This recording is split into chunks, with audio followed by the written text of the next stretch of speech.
anyways, Yeah. I still got to try and get my phone figured out. Okay. So that'll take me a second. Let's see. There it is. Okay.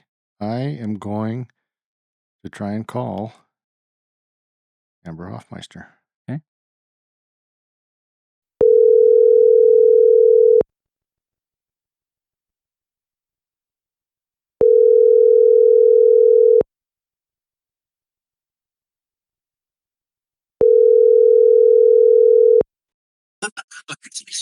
Hello. Hello. Is this Amber? Yes, it is. Hi, Amber McJohnson. How are you doing? Good. How are you? Good. So, you're on the show. We have already started recording. So, Yeah. Awesome.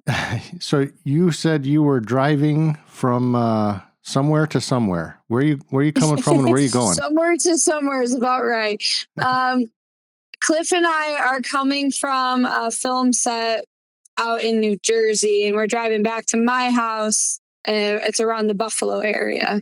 Oh, right on. So you live in Buffalo. Yes. Nice. That's cool. Yeah, I wasn't sure the area code that you had. We looked it up, and my wife said it was New York, but Yeah, so I live like an hour from Buffalo, but nobody knows my town, so I always just say Buffalo. oh, right on. That's cool. So, we're going to do a little introduction, and then we'll what I'd like to do is kind of get a little bit of background on you for a few minutes. Talk about you and stuff you have going on, and then we'll dive into the rest of it. All righty, sounds good. Nice. Yeah. You want me to hit the button? Go ahead and hit the Sure. hit the right button. Here we go.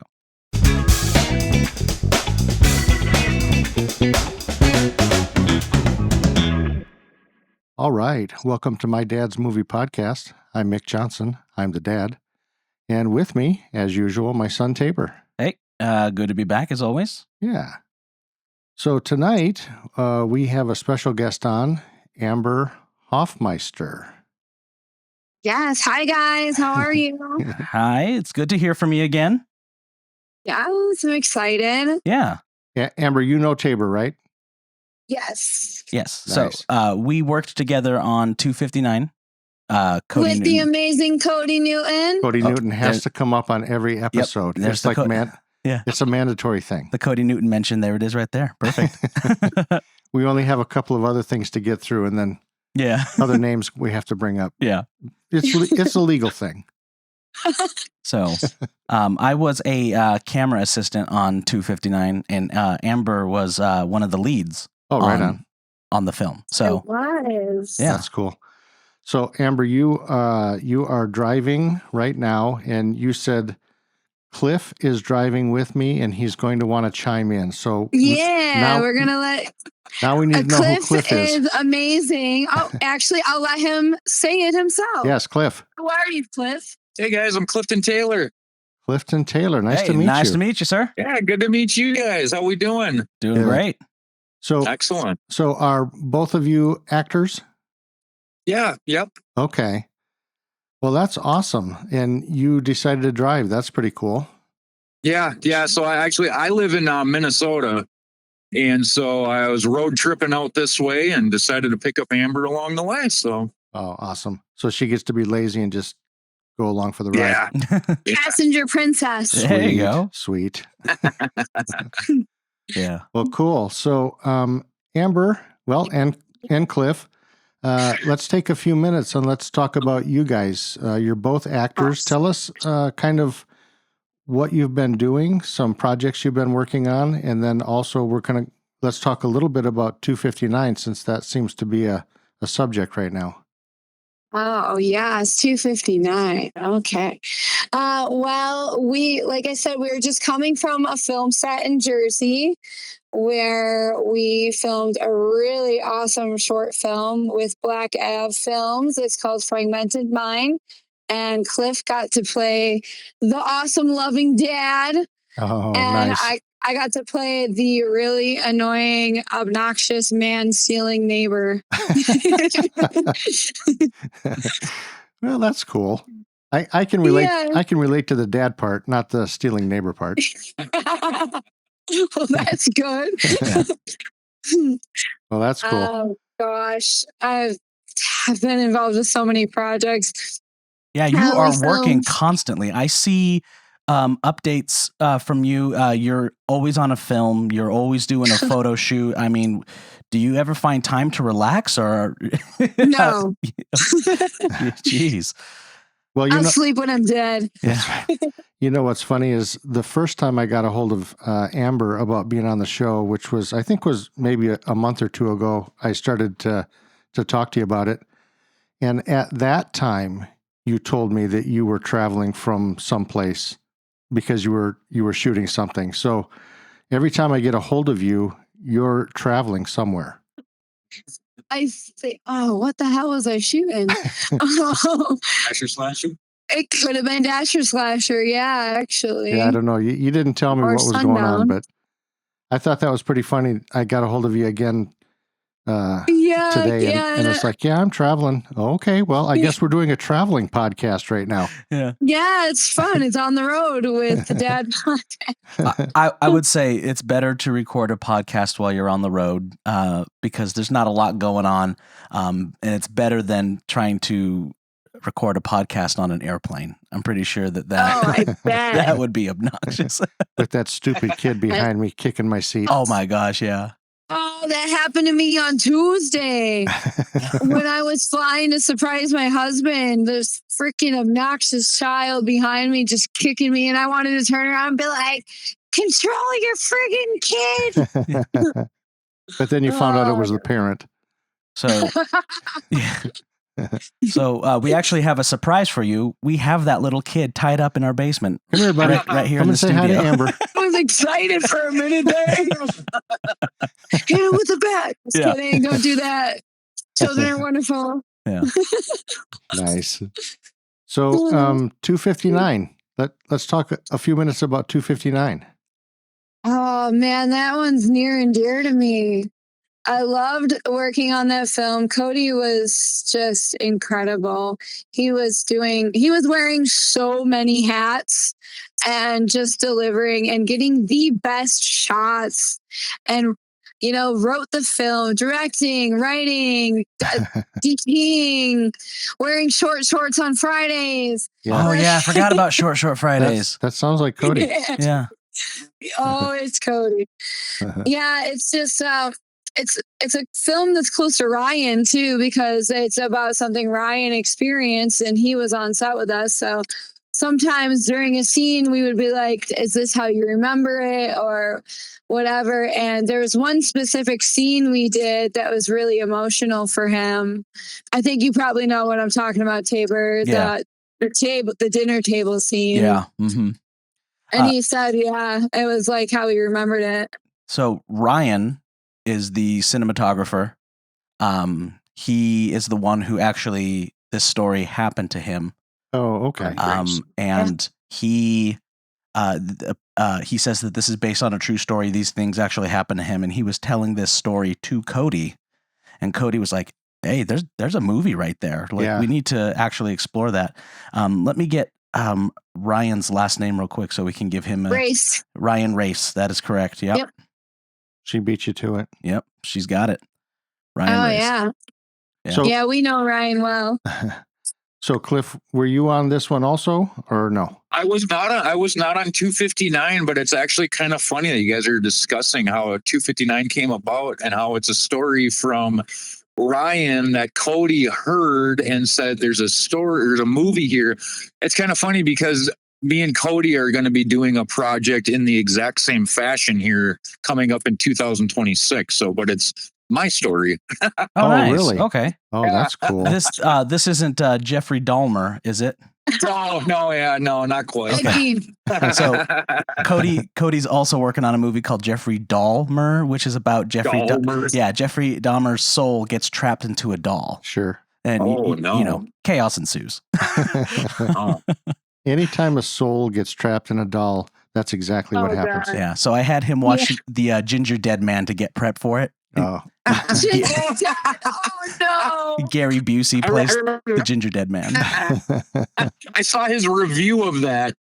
Yeah, Oh my 3 God. out of 10 stars. it's Yeah. worth it. 3. Yeah. I just think any movie where you just let Gary Busey cut loose is going to be an amazing film. Oh my It was gosh. special, that's for sure. Yeah, and I imagine that there's not even any script or prep work for a Gary Busey thing. It's just put him in a room and start filming, and let's see what happens. Yeah. Yeah. It's probably going to be crazy. So Amber, tell us a little bit about your character on 259 and kind of some of the work that went into prepping for this film, and maybe a couple of your favorite scenes. You said you really liked the dinner scene. Was there anything else in particular that stuck out for you? Well, I played Heather, and Heather was Ryan's girlfriend at the time. And she got a lot of, she took a lot of abuse from this demon. Not Ryan, the demon. But no, it was kind of fun because I got to do a really cool stunt, a couple of stunts actually, for the first time. And I had to like levitate, which was cool, and throw myself over a table, which was really cool. I definitely landed wrong the one time and felt jeez. real silly about it. You got to ride in an ambulance? Oh yeah. The pictures from that are so great. Yeah, I thought the But pictures yeah. looked incredible. So they had real EMTs. Oh, And really? they came out and they were like, "You want to be in a movie?" And they were like, "Sure." So these EMTs worked on me and took me out in the stretcher and put me in the ambulance. Yeah, and that wasn't even planned. They were there to pick up some old lady who had a heart attack, and they were like, "Well, let's set her down for a minute." Yeah, and let's go do this Yeah. instead. She'll be fine. Yeah, she died. She died right there, but Oh. it was okay. There's another movie The there. Now family was she's compensated. she's haunting the apartment complex. Oh my gosh. No, that was really cool. Trying to think of the other scenes. I just think I had to like kind of push myself a little further on that for a bit when I was like, I don't want to give too much away, but when I was near death, I guess. Yeah. All the noises and stuff I had to make. And it was just a lot of fun. And I really loved the one scene. I can't give it away too much. Oh, it should be out already. I know. I want to watch it. No spoiler alerts right now. Yeah. No spoilers, but there's a really cool scene that Jason did some cool special effects work for. I loved it out in the parking lot. You know what I'm talking about, Tabor? Oh yeah. Yep. Yeah. Sorry. I just can't give it away. Sorry to be vague, but it is awesome. Right. It is very cool, and you'll know it when you see it. Yeah. So I haven't seen any of it yet. I know he's got some stuff put together, and he's got to be getting close to getting ready to put it out soon, which I'm really excited about. But he described a lot of it to me, and it sounds fantastic. Yeah. So The soundtrack to it, like all of the music, the background music is incredible. Yeah. It's so good. Yeah, and Cody worked with the composer to. I was just going to say, how did that come about? Like, who did he? So he had a dummy track that he got from artlist.io, and that's a website that it's a resource for any filmmaker who wants to go out and find music for their short film. Or even I think they have sound effects, and they even have they got sound effects, everything on there. Yeah, they have video clips if you need like any video footage that's royalty free and stuff like that. Right. But the main thing that they use it for is music. And so Cody had like a dummy track that was all pulled from artlist.io, and it was kind of the feel of what he wanted. And so that's what he was editing to. That's what he was kind of visualizing in his head while he was working on the movie. Okay. But then he actually worked with an actual composer. Nice. And editor Tabor is definitely going to find out this composer's name and pin him here in the next couple seconds. All right, Tabor, go ahead and go. All It right, should be thank on you, Tabor. Instagram. Yeah, we'll find it. Do I need to do a click? Yeah, do a little click. Yeah. Click. And so yeah, I think being on this set was awesome. It was the first feature film I had ever been on. I'd done several shorts up until that point, and Yeah. a feature film is an entirely different beast. Yeah. Oh yeah. Yeah. And It's a lot of hours and a lot of hard work, but it's so rewarding. oh yeah. And so we are also talking to Kevin Thompson sometime this month, who played okay. opposite you in 259 as well. We're actually talking to him next Yep. week. Yeah. Yeah. And so it's Nice guy. yeah, he's great. I love him. And it's going to be great having both of these interviews that talk about 259. And I think we're trying to queue up the release of these interviews with the release of the film. Let's hope it comes out like now, because I'm ready to see everybody again at the premiere. I miss everybody so much. Yeah. So I'm assuming he's going to do a premiere here and Seattle. I know. and Seattle. Okay. Yeah. Awesome. Because the entire makeup and effects crew is from Seattle.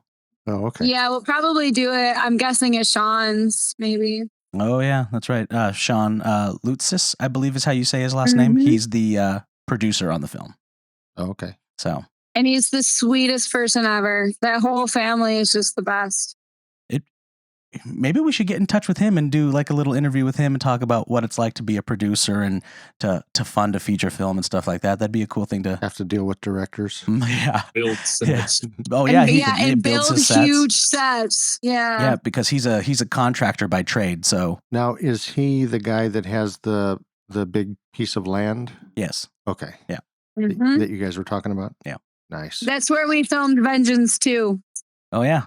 Vengeance 2 is a Friday the 13th fan film. Oh, right. For anyone who wants to go hunt that down. YouTube. Yeah. Nice. So tonight, Amber, you said that you wanted to talk about Mary Harron. And American Psycho. American Psycho, yes. So what brought that about? Why did you pick Mary Harron and American Psycho? What do you like about that? So, American Psycho is my all-time favorite film because literally there's nothing wrong with the film. From start to finish, it has you hooked. It has you questioning, oh my God, is this real? Did he really do that? Or is this in his head? And you don't actually know. Right. And then just the way it was shot, the cinematography, the music, Christian Bale himself, like, get out of here. Like, there's not a better movie. Like, it's so good. Yeah. So, yeah, I like Christian Bale a lot. He's a method actor and he's incredible. Like in The Machinist, he literally almost killed himself because he was on a diet of, I think it was an apple and tuna or something like that. Yeah. And that's all he ate. And he was about to die because he was just bone. Yep, and a cup of black coffee and cigarettes. Yep. Yep. That's what his diet was. Good grief. I was like, insane. That sounds like a Grips breakfast. Yeah. That's the in industry joke about Grips, how their breakfast is an that's energy why drink. I didn't get it. Yeah. But I got it. An energy drink and a cigarette. Yeah. Right on. So, just energy drinks for me. Yeah. So let's talk a little bit about Mary Harron. She is a Canadian film director and screenwriter. And I don't know very many of them. Like, I haven't really researched a lot about, Canadian directors and filmmakers and stuff.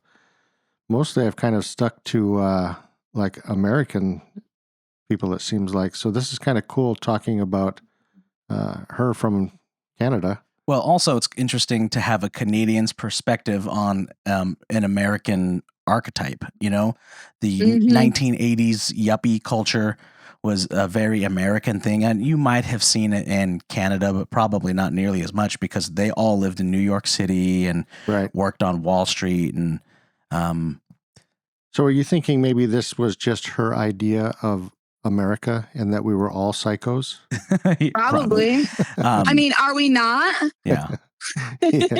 So the thing about American Psycho is that it's based off a novel written by a gay man and it's a film directed by a woman. So it's two outsiders who Yes. are looking in on this alpha male, macho man, yuppie culture and Right. really just dissecting it and tearing it apart and just making fun. I mean, I did not fully realize the satire and just how much of a joke these guys were until I rewatched it this time around. I hated these guys. Mhm. You're talking about all the little yuppie guys in the office? Christian Oh, Bale, yeah. all his little Paul. coworkers. Yeah, Oh, Paul. they were Paul horrible Allen. people. Paul Allen's such the a jerk. worst with his damn business card. I know. Yeah. But those were some nice business cards. I have to give them They that. were. Yeah. See, it wasn't until I watched it this time around that I realized that the business cards are a microcosm of those men. Yeah. That that each of those cards literally looks exactly the same. And these guys think that there's something different about these cards, and the men are the same way. They all think that they're unique, that they're cool, that there's something different about them, but they are all the same. They're all just a bunch of jerks, a bunch of lamos, and right. Yeah, I got really angry. On purpose. I got really angry this time around. So it made you feel something, which is what film is supposed to do. It's supposed to make you feel something. It's supposed to make you, like, this makes you angry and it makes you confused, but also excited at the same time because this dude's crazy. Right, right. Yeah, most of the movie, I watched it, and most of the movie, I was just like, what the hell is going on right now? Yeah. Yeah. Exactly. You don't really know. Yeah. And that's the point. Is like they're making it seem like this is happening, like he's killing all these women, but then at the end it's like, wait a minute, no, maybe he's not. Also, I was kind of upset about the cat, and he's trying to feed the cat to the ATM. Oh yeah. It depends on how I'm feeling about my own cats at the time, but they caught me at a time where I'm just like, go ahead, feed it to the ATM. Yeah. You know what? I hate those. I understand you completely. I have 21 cats right now, so wait, the ATM can eat half. Yeah. Wait, you said 21 cats? 21. Oh my gosh, that's more. It's more than I have. Well, you're officially more a than cat 20. lady. Yeah. Yes.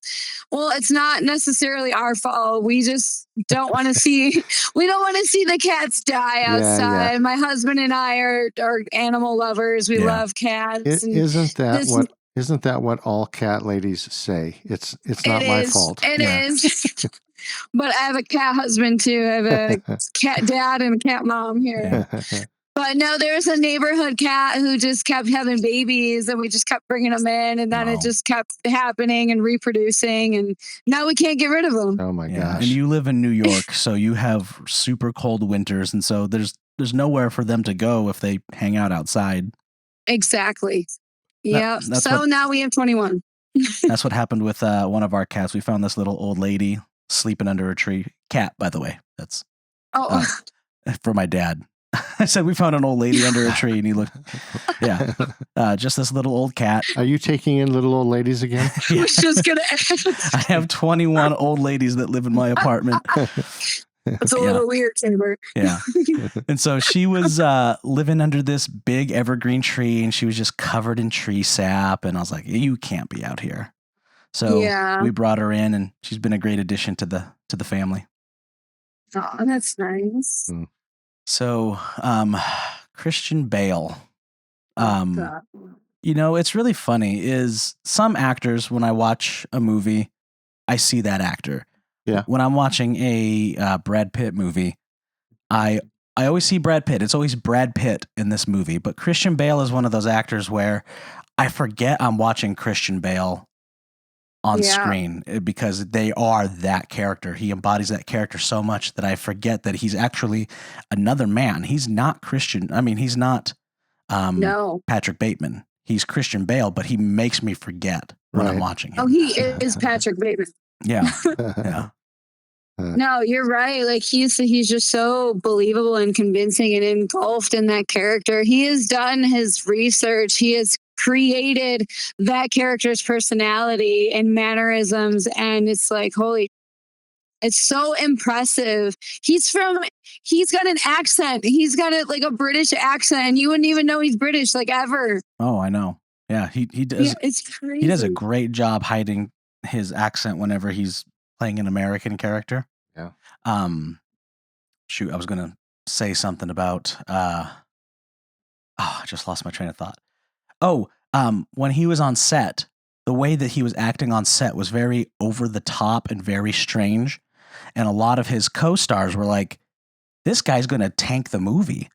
Like, he needs to reel it back. He's just." Right. Being out of control, and they were like, is the director gonna stop him? And they were like, hey, try to tone it down a little bit. You're kind of being a little goofy here.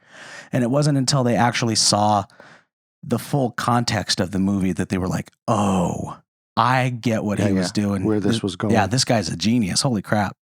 Yeah. Seriously. So no, I don't think anybody else in the world could play Patrick Bateman. Like, he was him, and like the way he portrayed him was exactly what they were looking for. Yeah. I don't want to steal your thunder, Dad, but you usually like to jump in with alternate castings. I've already got one. You got it pulled up. I got one up. All right, there we go. Go ahead. You got it, Dad. So you're saying you can't picture anybody else. So Ewan 100%. McGregor. No. That's not what I had. Okay, yeah, he was offered the role of Patrick Bateman, but declined. Okay. Let's see. Did I have another one? Keanu Reeves was offered the lead role. Yeah, I don't think that would have worked. No. What do you think? I love Keanu Reeves. But I love Keanu Reeves, but he's not that good of an actor. Yeah. He's Keanu Reeves. Yeah.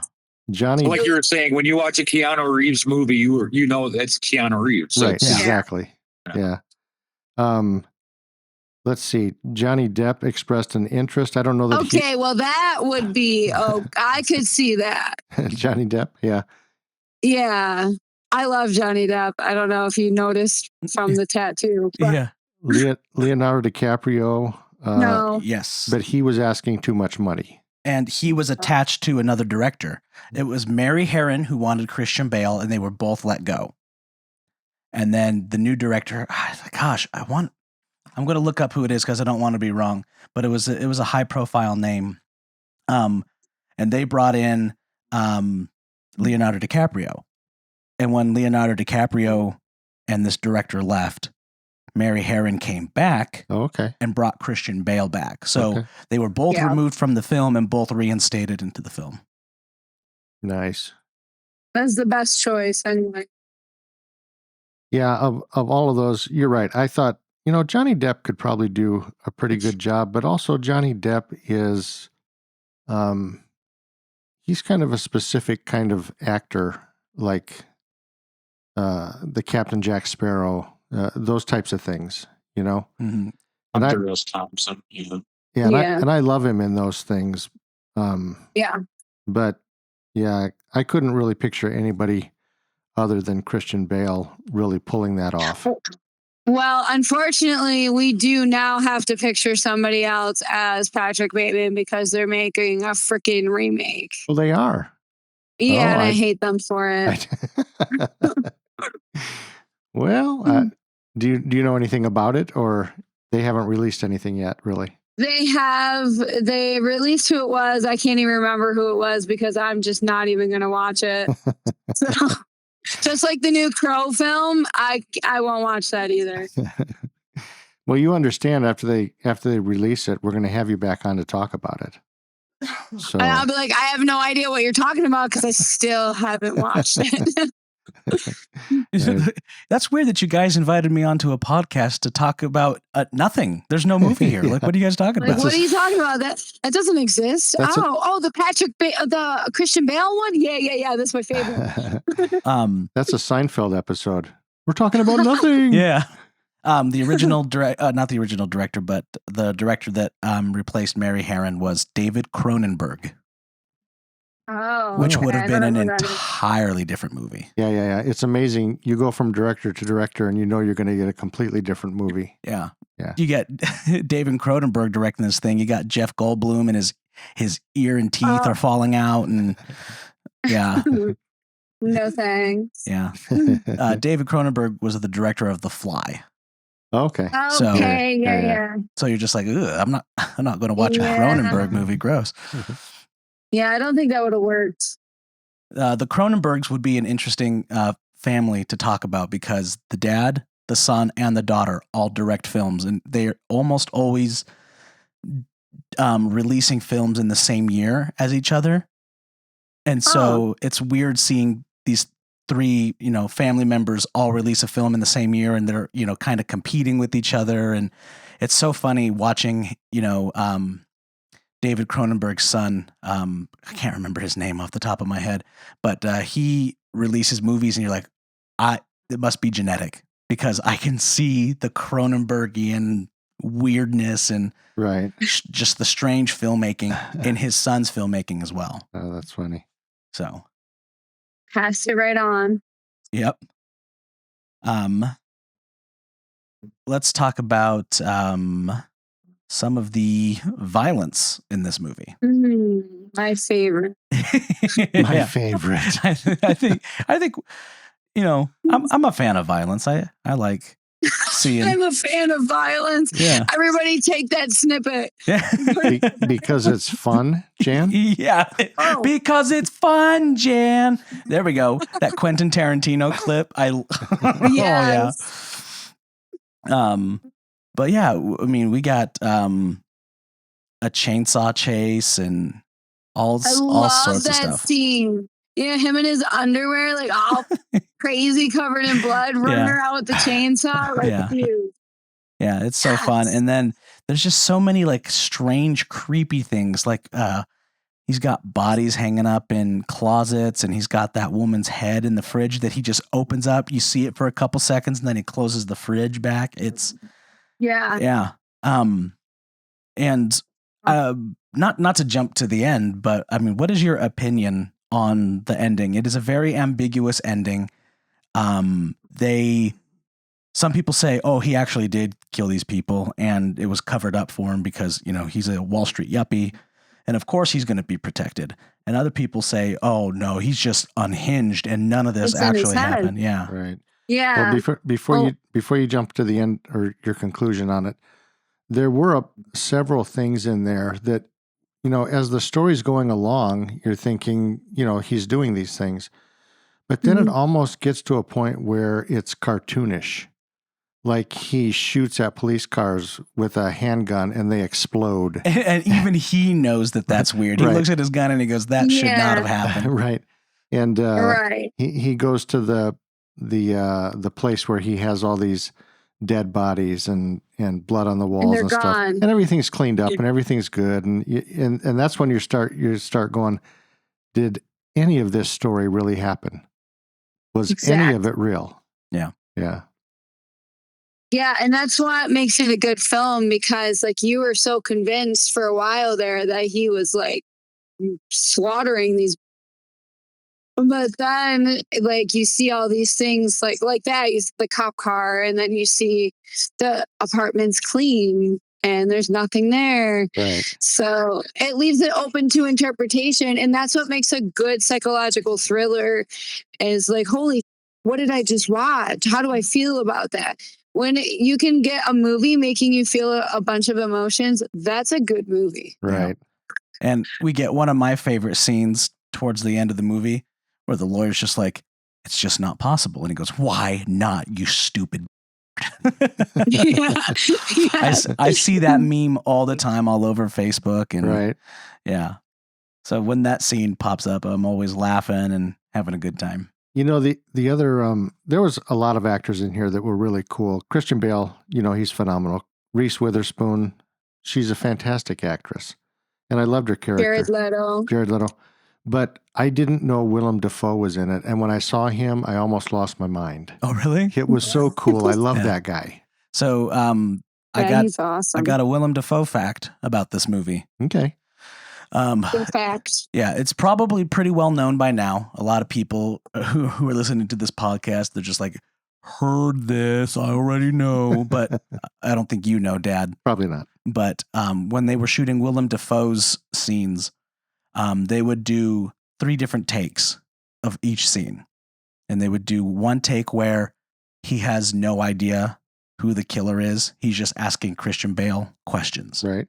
And then they would shoot another take where he suspects that Christian Bale is the killer, but he's not 100%. So he's still trying to like figure it out and get some answers.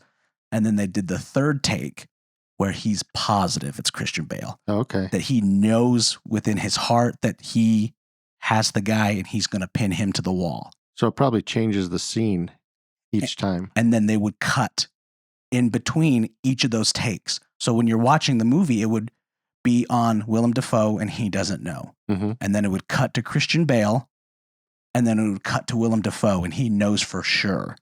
And it would just keep bouncing back and forth in between these different takes.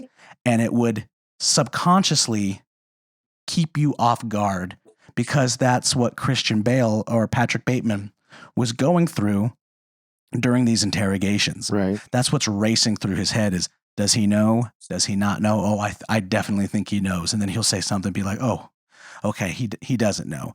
And so if you go back and watch those scenes, you can definitely see, oh, he knows for sure in that take. Yeah, yeah. And then another take's Yeah. like, oh, he has no clue. Huh, that's interesting. So It's crazy. One of the other scenes that I really liked, which was kind of cool, it's real quick, but I don't know if you guys notice, there's a guy in the background who's pushing a little cart with mail. Yes. And he walks past the camera and kind of turns and looks at it for a second. And it's Jeffrey Jones. oh no, it's No, it's not. I did not think that was going to be our Jeffrey Jones cameo. You got me good on that one. I was so invested in this story. Jeffrey Jones is another. Oh, hold on. Here we go. I don't think that's funny. I don't get to use that button very often, so I'm glad that I. Okay, we got Cody Newton and Jeffrey You're Jones welcome. out of the way. Yeah, thank you, Amber. So what are you were mentioning the cinematography of this film? What is something that you really like about it? Why did this cinematography stick out to you? I think it's just very that time period. It's very like late 80s, 90s looking and kind of grungy. Yeah. And I love that kind of look. Yeah. I guess that's kind of the look of New York during the 80s. If you ever watched, I know for sure you've seen it. Friday the 13th, Jason Takes Manhattan. Nope, never heard of it. Never heard of Jason at all. Never. I was just at the diner in Blairstown. Oh, really? From the first movie? Yeah, we stopped there on our way home. Oh, that's so cool. I've always wanted to do a little pilgrimage to a lot of the shooting locations of the Friday the 13th movies. We had so much fun. So it was a diner. Was the food, was it themed? Like, did they have names of? Yes, they did. And there's Jason masks everywhere. And there's a little Jason in the corner. And there's a bunch of signed stuff. And then you can buy merch. I definitely spent like $200 on merch today. So to tell you how my brain freaking works, you said there's a little Jason in the corner. And I just pictured Jason with his nose in the corner and he's being disciplined for bad behavior. Telling him about the diner. Yeah. So no, it's not a little baby Jason in the corner in timeout. Yeah. He's got his machete raised up. Nice. But Jason Takes Manhattan has that really grungy, dirty look, and that's how people perceived New York City in the 80s. It was this dirty place, and people were trying to get out of New York. And right. I mean, we've been to New York recently. I'm trying to get out of New York. Oh, are you? I'm here right now. I hate it. Yeah. It's cold. It's snowing. You trying to get out to LA? I don't want to go that far. Oh. Maybe Tennessee. Oh. Well, the cool thing is, ghoul. I got gabagool on the brain. A lot of the cool things now is that filmmaking has kind of been democratized, and you can go anywhere and make movies now. Yes, we've been all over. and you know people all over, so you could live in Tennessee and get a call from Cody Newton and be like, "Hey, we're filming in Oklahoma, and I need some people out here." And I've filmed things in Oklahoma with Cody, so Right. there's a scene everywhere. Yeah, I think independent film is just kind of taking off in a lot of places. I don't know a lot about indie film and what's going on, but I do know since starting this, I'm seeing a lot of stuff in the Boise area, and I'm seeing a lot of stuff in Utah going on. Yeah, Utah is a big hub now. Yeah. A lot of good stuff going on in Utah. Yeah. Have you filmed anything in Utah, Chris? Nothing in Utah. No, not yet. But yeah. You got to head to Utah. I've got a son down there at film school right now. Oh. Yeah, that's the youngest brother. Yeah. Oh, fancy. Everyone's in the film industry. Fancy. Yeah. Yeah. My brother's in the sound department, and everyone jokes that he's going to have a job the minute he graduates. They're just like, sound guys are always working. Everybody wants a sound guy. Yeah. He actually, we might have talked about this on the show already, but he had a guest lecture come in who was a documentary filmmaker. And after the lecture, he asked my brother to go work sound on his new documentary that he was filming in town. So, I mean, that's awesome. Hasn't even graduated yet, and he's already getting work. So I'm really impressed with that. That's great. So back to American Psycho, something I noticed, and I think that I don't think this was actually shot in New York. I could be wrong, but I think a lot of the establishing shots are footage of New York that they ended up filming. But I think this might have been filmed in LA on sets. A lot of this feels very set-like, especially you can see it in the scene where he is confessing. In the apartment. When he's confessing to his lawyer. Yeah. You can see the New York skyline, and it's it's obviously a matte painting, and there's no lights turning on or off. It's just straight, clean image. And so my suspicions are that it was shot in Los Angeles at the time. Now I want to Google it. Yeah. Go ahead. We'll wait. I am right now. We can still chat. I can multitask. Yeah. My memory card on my little thing here, I've got 7 hours. We got to wrap this up in 7 hours. Oh my God. Okay. I'll be asleep by then. I found it, Amber. Did you find it? Yep, I'm looking it up right meow. Okay. Canada. Oh, that makes sense. Mm-hmm. That makes sense. It was shot in Toronto, Canada. Oh, okay. Which is a body double for New York City. Sure. Anytime you need something shot that looks like New York, they shoot in Toronto. The joke for Jason Takes Manhattan. Yeah, you guys said it at the same exact time. Go ahead and tell us. I heard the same thing. So, Jason Takes Manhattan was filmed in Toronto, and I know I'd heard before that American Psycho was filmed there as well, but I wanted you guys to do your research. Make sure I was right. I didn't want to say it prematurely. Yeah. A joke about Friday the 13th. They call it Jason Takes Toronto. Yeah, right. They're joking about how, and there's like maybe 2 or 3 scenes that are actually shot in New York. There's like a scene where Jason comes out of a manhole in the middle of Times Square. So they got those scenes in New York, but this is done a lot where a movie takes place in New York, but it's shot in Toronto. Jason takes a trip on a boat. That's literally what it should be called. Yeah.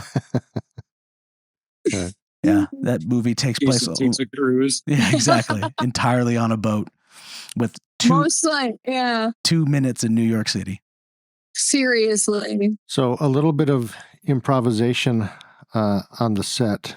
Christian Bale's moonwalk with an axe. that wasn't in the script, I guess. He just decided to do the moonwalk part. Oh, geez, that's so funny. I love it. I love that scene very, very much. I think that is considered the most famous scene of that entire and movie. the chainsaw. Yeah, the chainsaw chase. Mm-hmm. But Huey Lewis in the News will always remind me of American Psycho. That scene. That's right. Hey, Paul. Yeah. Now isn't Huey Lewis on News? Isn't that playing?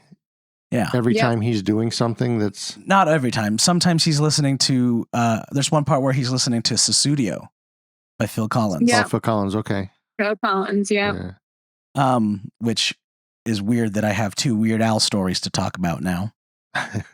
So there's a parody of the American Psycho scene where he cuts up Paul Allen, but it's Huey Lewis, and he's putting on the raincoat, and Weird Al is sitting on the couch drinking beer, and he's pretty drunk, and Huey Lewis is talking about his album and stuff like that.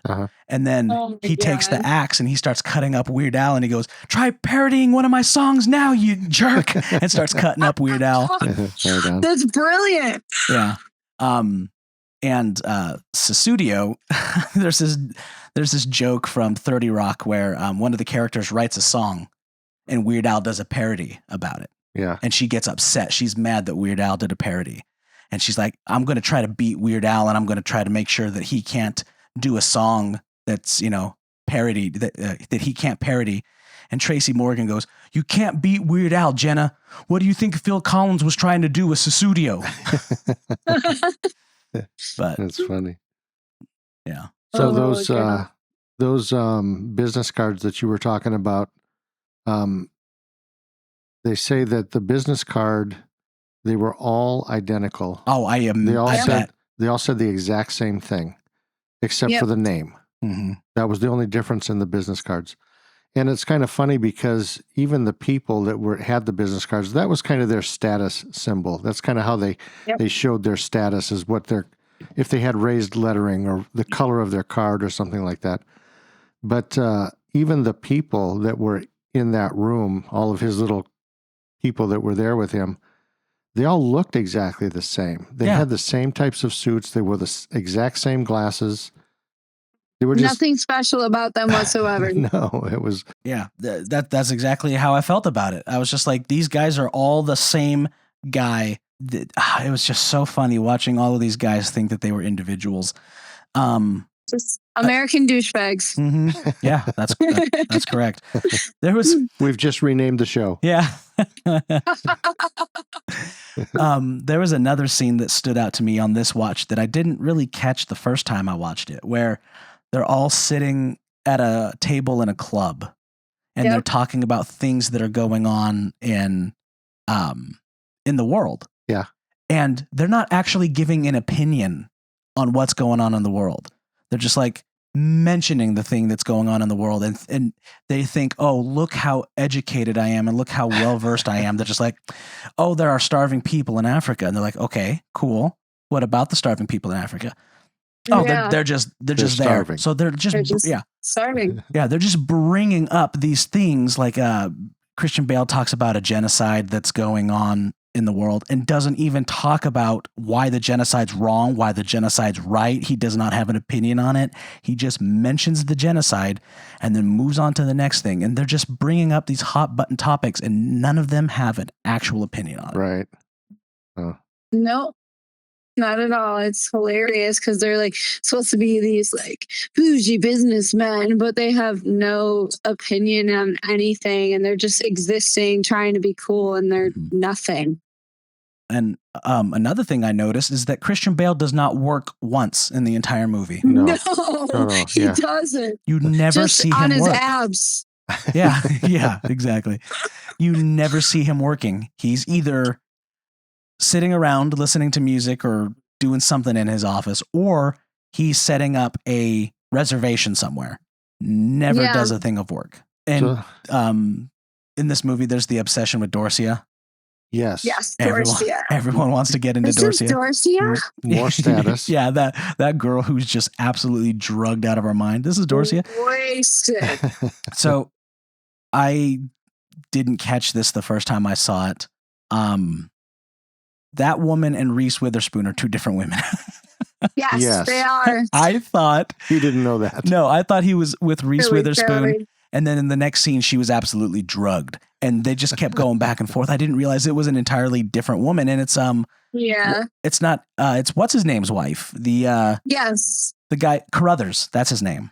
Yes. He has a crush on Christian Bale or Patrick Bateman. Yeah, it's a little weird. Yeah, and he's taken his wife. Right. Yeah.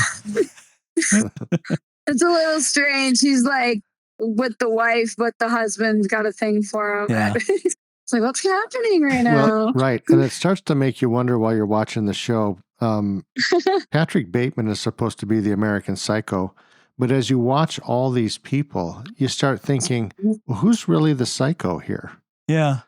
Yeah. It seems like they're all messed up. Yeah. Everyone from America. I think the title is kind of, not us calling Christian Bale American Psycho, but I think he's calling himself American Psycho. I think he thinks that he's, or not only thinks, but knows he's a psycho and doesn't think that anyone else is just as bad. I wouldn't be surprised if while Christian Bale's adventure is going on, that one of his work buddies isn't out, burying a prostitute somewhere. I mean, they could all easily be killing people as we speak. Right. And they don't know that, Christian Bale or Patrick Bateman is out doing this. They know that they're out doing it. I mean, they could all easily be psychos. Right.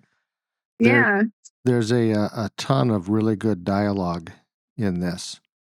Oh, yeah. And there's two of them that I actually wrote down because I thought it was really funny. But going back to the business cards, I'm kind of infatuated with this whole business card thing for some reason. I own one. Oh, do you have I have one of Patrick's business cards. I put it. So when my husband and I got married, we had it. So each centerpiece of our tables where everyone would sit at for dinner had a centerpiece, and the centerpieces were a different horror movie. And of course, I had to do American Psycho. So on my American Psycho centerpiece, I put Patrick Bateman's business card and an axe. Yeah. And some red and white bloody flowers. That is so cool. Yeah. So I kind of equated the cards almost like Pokemon cards. They were kind of like these. I was just thinking that because I saw a video of someone took that scene from American Psycho and replaced it with Pokemon cards. Oh, they did. Yeah. Oh, And so yeah, that's all these funny. guys are showing off their Pokemon cards and this one's better than this one. And, Right. Paul Allen has a Charizard and then just like, wow, look at the edges and Right. the tasteful Right. thickness of it. Bateman or no, shoot, I just forgot his name. Christian Bale. Christian Bale. When they're looking at the cards, one of the things he says is, "Oh my God, it has a watermark." It's like, Yes. I know. It's so funny. It's so important to have that watermark on. right. Yeah. Yeah, I thought that was hilarious. And then the other thing that was really cool, there's the dialogue that goes on. It seems like they spent a lot of time coming up with really good lines, really good dialogue, because a lot of the dialogue is just stuff that's going on in his head, Yeah. He's not Yeah. really talking to somebody.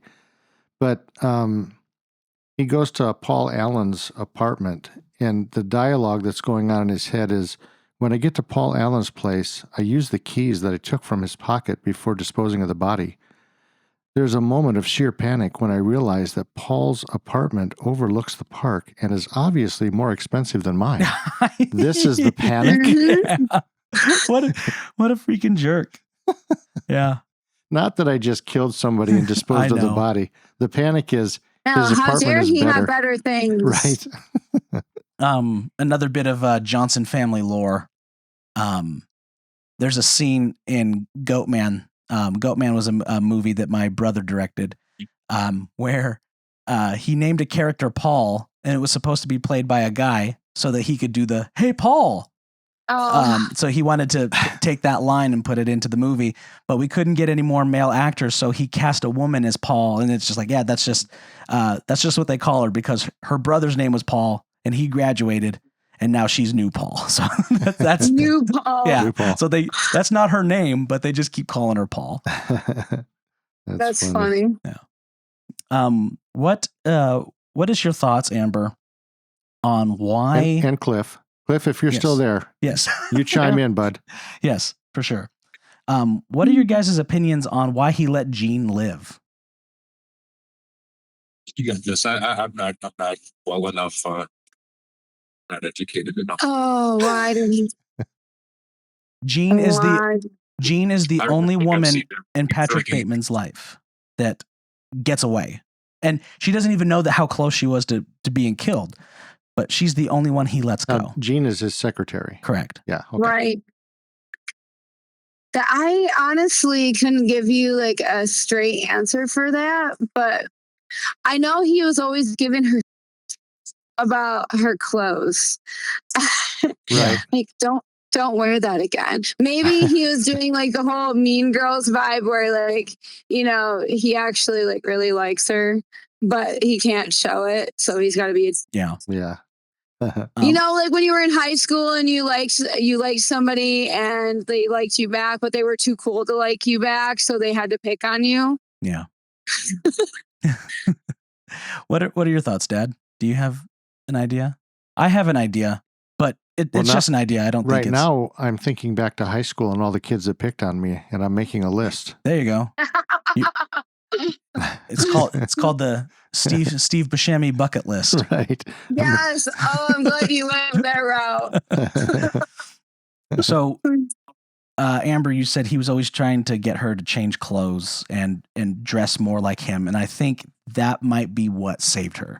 I think the entire movie, he notices that Jean is not a yuppie, that she's a sweet woman who has a conscience and a soul. And he's surrounded by all these horrible, soulless people. And he's trying to bring her down to his level, but she won't. She doesn't ever go to his level. And I think that when he's about to kill her, he realizes that she's not one of them. And the people that he's killing are, vapid models and yuppies. He despises these people, and he's also one of these people, and he despises himself. Yeah. Yeah. And I guess that really makes a lot of sense. I guess he sees like an innocence in her, and he's just like, she can't be corrupted. She deserves to live. Mm-hmm. She deserves to keep going. Mm-hmm. Or he got lazy. Yeah.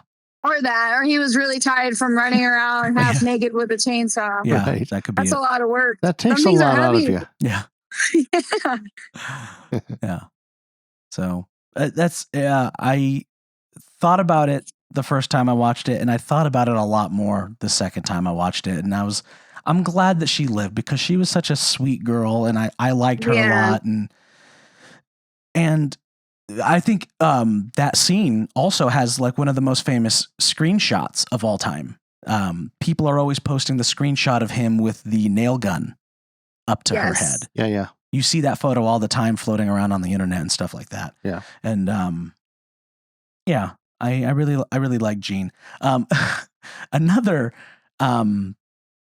group that of people that I was really sad to see die was the homeless guy and his dog. Oh yeah, that was a little rough. Yeah, that was really bad.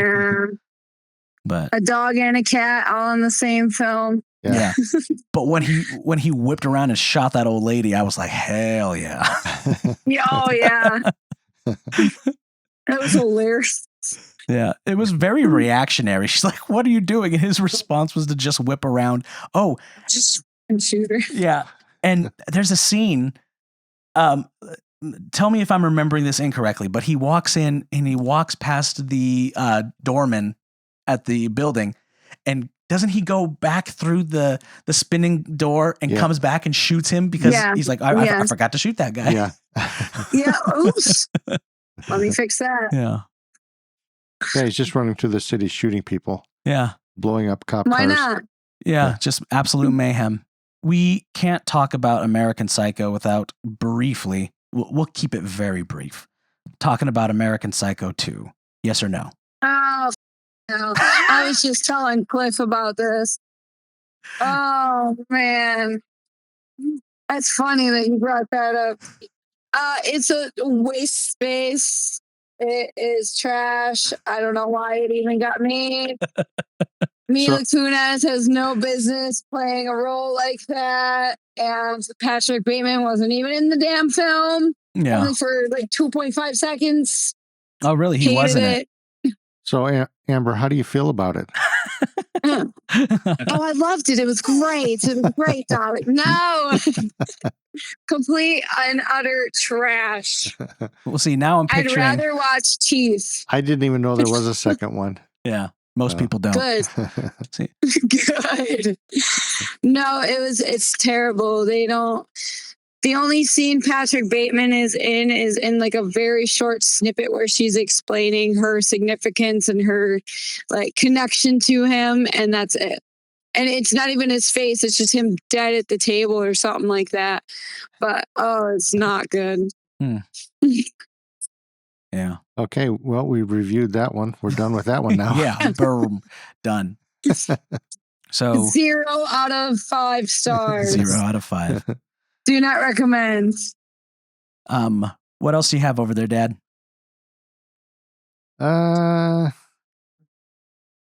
Nothing really. I mean, Mary Harron. I mean, we went over American Psycho pretty good. Yeah. I mean, really, it's a movie you watch through it and you still don't know what's going on or where you stand or how you feel. Yeah. In the end, you're not really sure about anything. You got no real answers to anything. But it was entertaining and it was fun and it made me feel like, yes, I might like to do that sometime. Cut somebody up? If I need to. Same. If it comes up, I don't know. Yeah. You're just walking around in a raincoat. We'll cross that bridge when we get there. Yeah, exactly. I don't know what is going to be happening, but you got to be prepared. So if you've listened to the American Psycho episode of My Dad's Movie Podcast, you'll know that this is right around the time that they started to hit their stride as a podcast duo.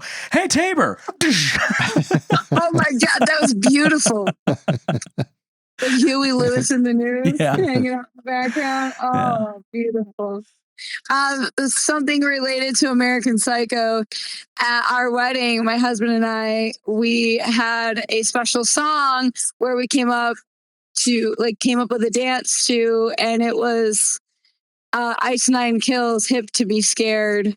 So no way. that's their American Psycho song. Yeah. And we danced and he pretended to kill me with an axe because I was Paul.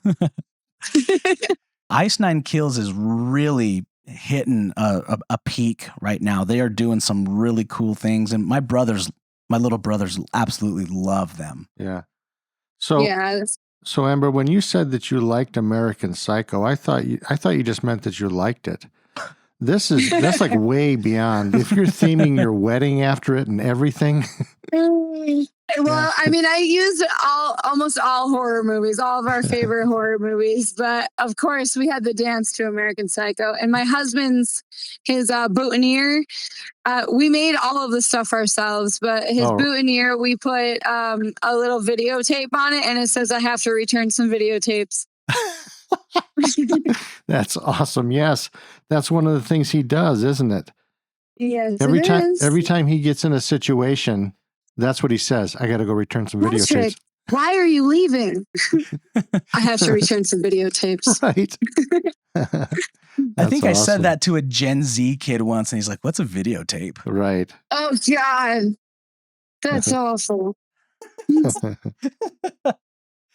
Oh. So, yeah, it's videotapes aren't around anymore.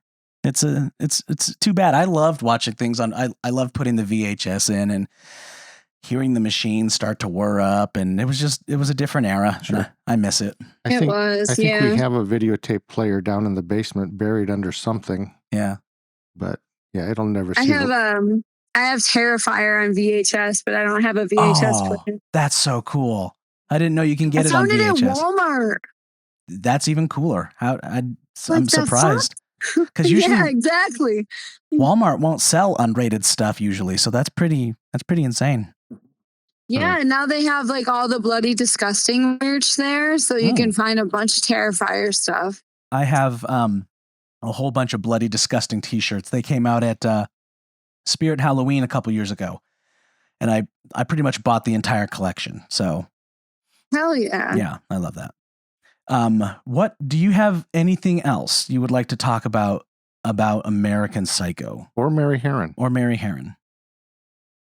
Well, Mary Herring is a really freaking amazing director because she took that film and she killed it. And there's nobody else that could have done it the way she did it. So bravo to her, like Yeah. for real. And she's a woman in the industry up against all these alpha males, and she delivered.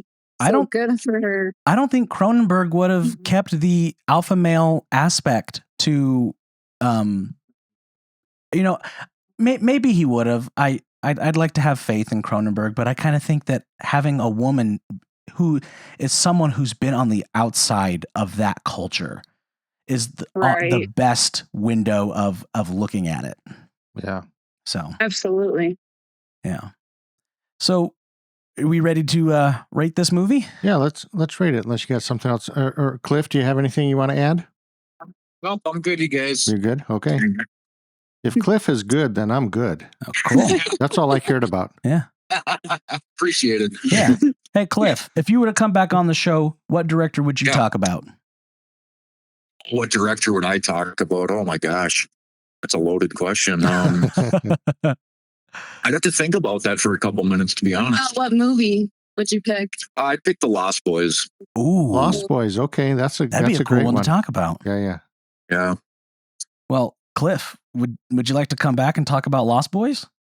Oh, I definitely could. If you guys want to set something up, I'd be more than happy. Yeah. Sweet, absolutely. I'm willing to do that. So Uh-huh. yeah, that'll be fun. So Keep in let's- touch. Yeah, for sure.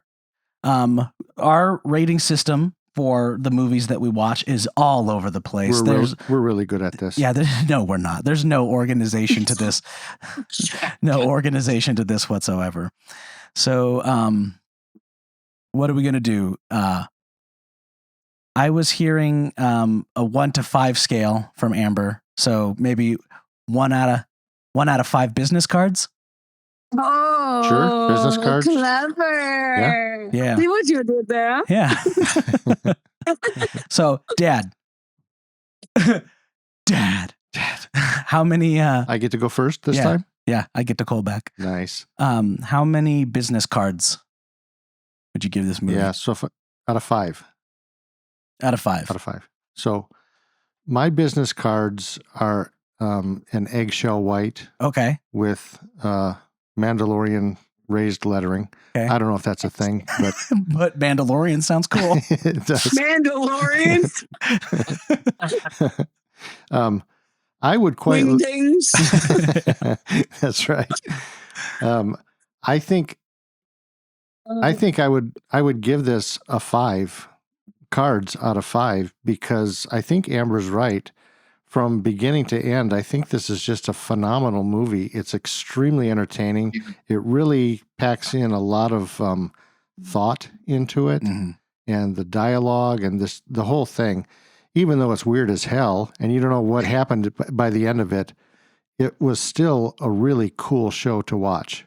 Yeah. Yeah, so I'd go 5. I would give it 4 business cards and a watermark. Oh, Oh, my God. clever. oh Yeah. my God, it has a watermark. You know what we should do? We That should is really good. we should come up with our own American Psycho business cards for My Dad's Do Movie it. podcast for this episode. I That'd be could do Do that. it. Yeah, and I'll print them at work. the same font and everything. Really. That is so good. Amber, what would you give this? Oh, You boy. now keep in mind you So- gave part 2 a 0. Oh, I would give it a negative if I could. I would go Is up that to a thing? Carruthers and take away his business cards. That's how. Oh man. So my business cards are of course black. Okay. And yeah, so and you it's can't gothic. see anything on them. Yeah. No, it's an old English font, but it's silver font. Ooh. So it's Okay. black and silver. I got to keep it classy gothic. Yeah.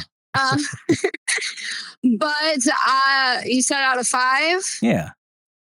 I give it 10 business cards. Wow, we're 10 breaking the 10 out of 5. scale. She 10 doesn't- out of 5. She doesn't even care about the rating system. No, it doesn't matter. That's awesome. Cliff, what would you give? How many business cards does this movie get for you? I'm gonna have to so listening to you guys talk about this gives me a whole new respect for it. Makes me want to go home and watch it now. So I haven't seen the movie in about 8 years. I've only seen it twice. Okay. So like I said, I'm not that educated, but what I do remember is that I thoroughly enjoyed it. I didn't find anything wrong with it when I watched it. I'd give it. I'm just going to go with a 3 out of 5 today. Nice. Okay. And we'll get your amended answer the next time we have you on the show. Yes. Yeah. Right on. All right. Awesome. So how far from home are you guys still?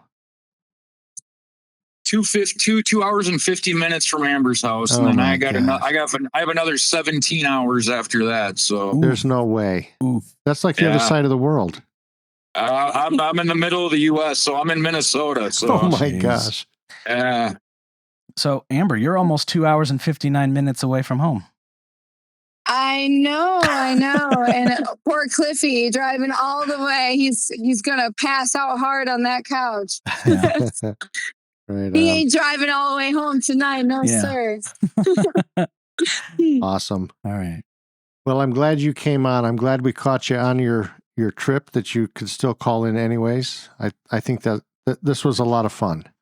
Yeah, I had a lot of fun. How about you? Great job, you guys. Seriously, Nice. great job. Yeah. Well, thank you so much for coming on the show. We really appreciate it. And it was really good catching up with you again and reminiscing about 259. And yes, we got to get together again soon. Hopefully the premiere is coming up. Oh, absolutely. I'm sure Yeah, it is. you guys head down to Boise. That'll be a blast. Yeah. Hell yeah.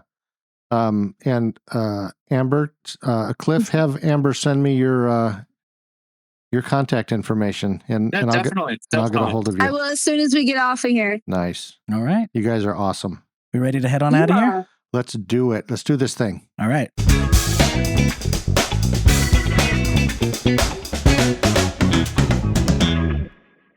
And we're gone. Hard egg. I got to return some videotapes.